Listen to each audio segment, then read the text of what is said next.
तो बड़ी खबर छत्तीसगढ़ के रायगढ़ जिले से, जहां यात्री बस अनियंत्रित होकर पलट गई है। हादसे में आधा दर्जन से अधिक यात्रियों के घायल होने की खबर है।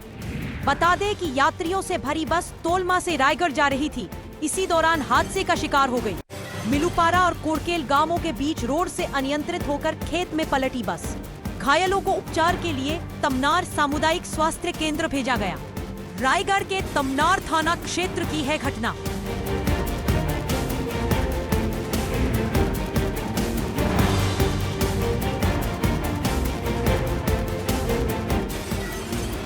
तो बड़ी खबर छत्तीसगढ़ के रायगढ़ जिले से, जहां यात्री बस अनियंत्रित होकर पलट गई है।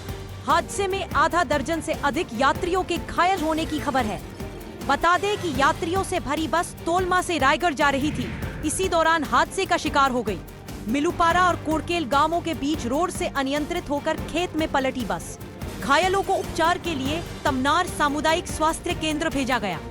रायगढ़ के तमनार थाना क्षेत्र की है घटना।